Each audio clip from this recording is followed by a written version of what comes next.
여러분, 안녕하세요. 오늘 위인 일기가 준비한 주인공은 이름만 들어도 머리가 지끈지끈 아파지는 분입니다.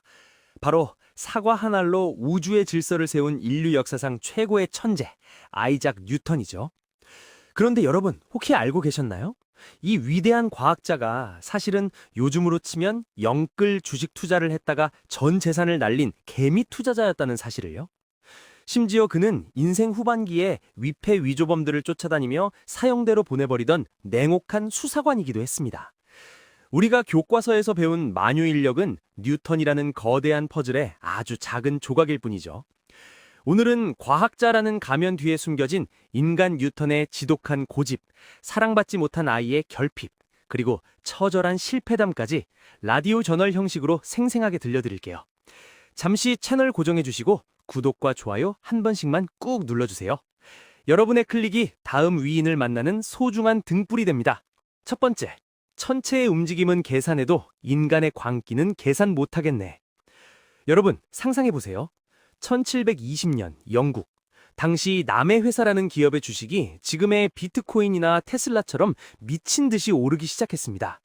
뉴턴도 사람인지라 이 기회를 놓치지 않았죠. 처음엔 꽤 큰 수익을 내고 빠져나왔는데 주가가 계속 폭등하자 아차 싶었던 겁니다. 결국 그는 요즘 말로 상따, 상한가 따라잡기를 시도하며 전 재산을 쏘아부었습니다. 하지만 결과는 처참한 폭락이었죠. 뉴턴은 이때 현대 가치로 환산하면 무려 50억 원에 달하는 거액을 날렸습니다. 천하의 뉴턴도 인간의 탐욕 앞에서는 무력했던 셈이죠.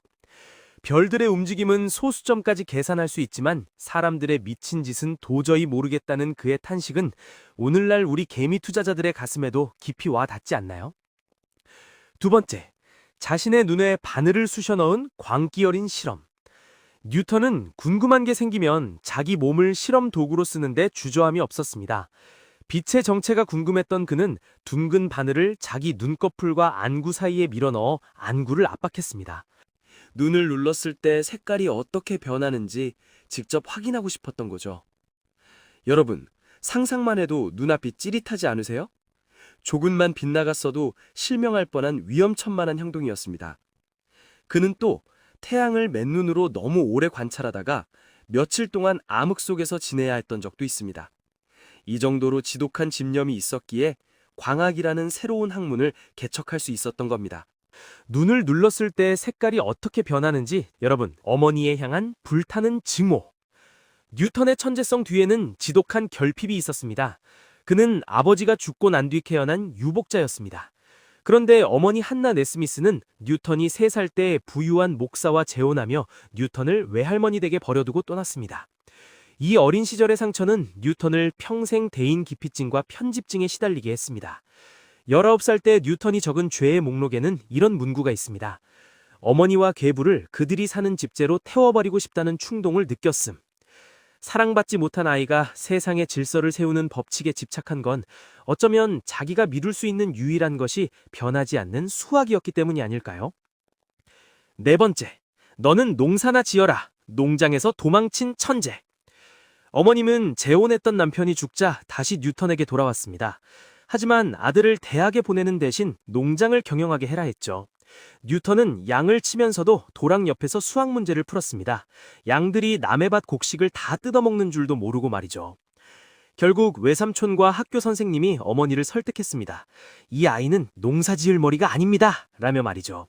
만약 그때 뉴턴이 어머니의 뜻대로 농부로 남았다면 우리는 아직도 지구가 우주의 중심이라고 믿고 있었을지도 모릅니다.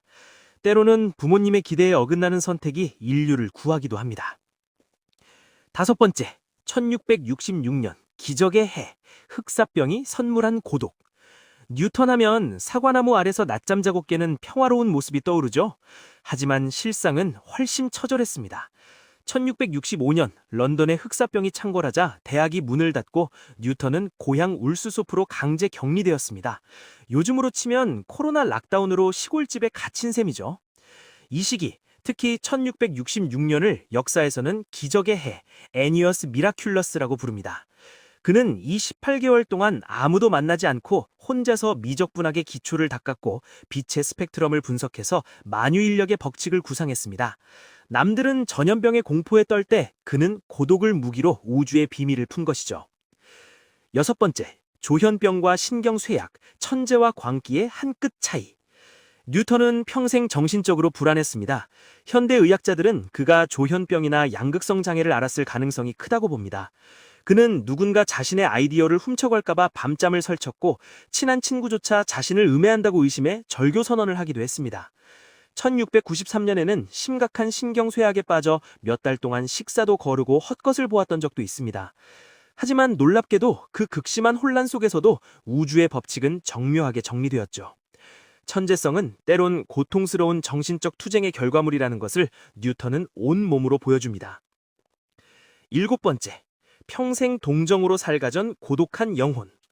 뉴턴의 사생활에서 가장 놀라운 점은 그가 84세로 죽을 때까지 여상과 단 한 번도 관계를 맺지 않은 평생 동정이었다는 사실입니다. 그는 연애에 쏟을 시간조차 아까워했습니다. 젊은 시절 딱 한 번 이웃집 여자에게 호감을 느꼈다는 기록이 있지만 연구에 몰두하느라 곧 잊혔죠. 그에게 유일한 연인은 진리였습니다. 사람과의 교감보다 우주의 공식과 대화하는 게 더 편안했던 남자. 그의 고독은 스스로 선택한 것이자 위대한 업적을 위해 지불한 세금과도 같았습니다. 여덟 번째, 과학보다 성경 연구에 더 미친 사나. 뉴턴은 과학자로만 기억하지만 사실 그는 과학보다 성경 연구에 훨씬 더 많은 시간을 쏟았습니다. 그가 남긴 원고의 절반 이상이 신학에 관한 내용이죠. 그는 성경 구절을 수학적으로 분석해 하나님의 설계를 읽어내려 했습니다. 그는 기존 교회의 삼위일체 교리를 부정하는 비밀스러운 신앙을 가졌습니다. 당시로서는 사형당할 수도 있는 위험한 생각이었죠. 그래서 그는 밤마다 몰래 성경을 연구하며 하나님과 단둘이 소통했습니다. 그에게 과학은 신이 만든 세상의 규칙을 찾는 경건한 예배였습니다. 9. 2060년 지구 멸망을 예언한 종말론자. 뉴턴은 성경 다니엘서와 요한계시록을 분석해서 지구의 종말이 2060년에 올 것이라고 계산했습니다. 그는 단순히 공포를 조장하려 한 것이 아니라 인류 역사가 신의 계획대로 움직인다는 것을 증명하고 싶어 했습니다. 이제 2060년까지 36년 남았네요. 물론 뉴턴의 예언이 맞을지는 알 수 없지만 우주의 질서를 완벽하게 찾아냈던 천재가 인류의 끝을 고민했다는 사실은 우리에게 묘한 긴장감을 줍니다. 열 번째, 범죄자들에겐 저승자자, 위패소탕 작전. 말년의 뉴턴은 조평국 감사로 일하며 인생의 2막을 열었습니다. 당시 영국에는 화폐 위조범들이 판을 쳤는데 뉴턴은 이들을 잡기 위해 직접 변장을 하고 뒷골목 술집을 뒤지는 수사관으로 변신했습니다. 그는 위조범들의 논리를 수학적으로 파헤쳤고 수십 명을 잡아내 사형대로 보냈습니다. 특히 윌리엄 첼로노라는 전설적인 위조범과의 두뇌 싸움은 압관입니다. 과학자의 정밀함이 범죄 수사에 쓰였을 때 어떤 결과가 나오는지 뉴턴은 똑똑히 보여줍니다. 11번째, 연금술, 금을 만들려다 유은 중독에 빠지다. 뉴턴은 현대 과학의 선구자이기도 했지만 동시에 마지막 연금술사이기도 했습니다. 그는 납을 금으로 바꾸는 비법을 찾기 위해 수천 시간을 실험실에서 보냈습니다. 온갖 화학물질을 끓이고 그 증기를 마셨죠. 그의 머리카락 분석 결과 일반인의 수십 배에 달하는 유은이 검출되었습니다. 그가 겪었던 신경쇠약과 환각 증세가 사실은 유은 중독 때문이었다는 분석이 많습니다. 진리를 향한 그의 탐구는 목숨을 건 위험한 도박이었습니다. 12번째, 라이벌 라이프니츠와의 추잡한 미적분 전쟁. 뉴턴은 지도판 뒤끝을 견구인이었습니다. 독일의 라이프니츠와 미적분 발견 공로를 두고 평생을 싸웠죠. 그는 왕립학회 회장이라는 권력을 이용해 위원회를 구성하고 자기가 직접 보고서를 써서 뉴턴이 먼저다라고 발표했습니다. 라이프니츠가 죽은 뒤에도 그의 심장을 꺾어버려서 기쁘다라고 말할 정도니 그 질투심이 얼마나 대단했는지 알 수 있습니다. 천재성만큼이나 거대했던 그의 인간적인 결막, 참 묘한 매력이 있지 않나요? 13번째, 나는 거인의 어깨 위에 서 있었다. 이 유명한 명언은 사실 라이벌 로버트 후크를 비꼬기 위한 농담이었다는 설이 유력합니다. 후크는 등이 굽은 꼽주이였거든요. 네 어깨는 낮아서 볼 게 없다는 잔인한 유머였을 가능성이 큽니다. 뉴턴은 자신을 비판하는 후크의 초상화를 왕립학회에서 아예 없애버릴 정도로 독선적이었습니다. 그는 홀로 정점에 서기를 원했고 자신의 권위에 도전하는 자는 그게 누구든 철저히 짓밟았습니다. 14번째, 왜 사과가 옆으로 간고 아래로 가? 만유인력의 핵심은 떨어짐이 아니라 끌어당김입니다. 뉴턴은 지구의 중력이 달까지 닿아 있다는 사실을 알았습니다. 지상의 물체와 우주의 행성을 하나의 법칙으로 묶어버린 거죠. F=GR제곱분의 A1, M2. 이 단순한 공식 하나가 현대 문명의 기초가 되었습니다. 인공위성을 쏘아 올리고 고층 빌딩을 짓는 모든 원리가 300년 전 뉴턴의 머릿속에서 나왔습니다. 15번째, 인류를 대표하는 천재, 그러나 가장 불행했던 인간. 1999년 타임지는 지난 1000년 동안 가장 영향력 있는 인물 1위로 뉴턴을 꼽았습니다. 하지만 인류를 대표하는 천재였던 그는 정작 살아생전 누군가와 따뜻한 대화 한 건 제대로 나눠보지 못한 고독한 인간이었습니다. 그는 타인과의 교감보다 우주의 관계를 선택했습니다. 그가 포기한 인간적인 행복의 대가로 인류는 과학이라는 거대한 선물을 받게 된 것이죠. 16번째, 현대적 비유. 뉴턴은 일론 머스크와 셜록 홈즈의 결합. 뉴턴을 현대로 데려오면 어떤 모습일까요? 우주를 향한 야망은 일론 머스크를 닮았고 범죄를 파헤치는 치밀함은 셜록 홈즈를 닮았습니다. 그는 이론만 세운 게 아니라 반사 망원경을 직접 제작하고 화폐에 위조 방지 톱니바퀴를 도입하는 등 실용적인 면에서도 천재였습니다. 300년 전 한 남자의 고독한 사유가 오늘날 우리 삶을 지탱하고 있다는 사실, 정말 경이롭지 않나요? 90세 노학자의 마지막 고백. 죽기 직전 뉴턴은 평소의 오만함을 버리고 이렇게 말했습니다. 나는 바닷가에서 조약돌을 줍는 아이에 불과했다. 내 앞에는 거대한 진리의 바다가 펼쳐져 있었다. 평생을 외롭게 진리와 싸웠던 노학자의 뒷모습. 시니어 여러분, 인생의 황혼에서 뉴턴이 느꼈을 그 겸허함이 느껴지시나요? 그는 죽는 순간 비로소 신 앞에 선 작은 인간으로 돌아갔습니다. 뉴턴의 발자취가 스마트폰 속에.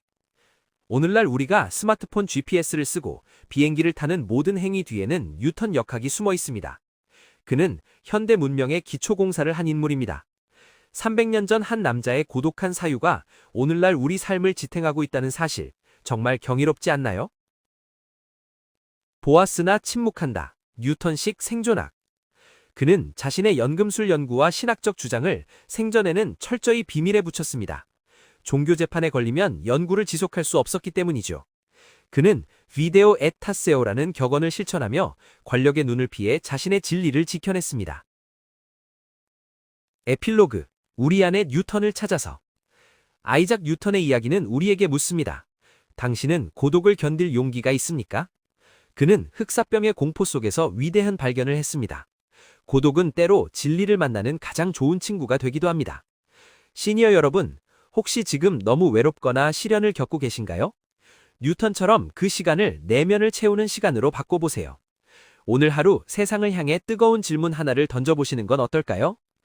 뉴턴의 주식 투자 뒷이야기나 그가 남긴 2060년 종말 예언의 계산법이 더 궁금하신가요? 알고 싶은 내용이 있다면 언제든 말씀해주세요. 구독과 좋아요는 저에게 큰 힘이 됩니다. 다음 시간에도 흥미로운 위인의 일기로 찾아뵙겠습니다. 감사합니다.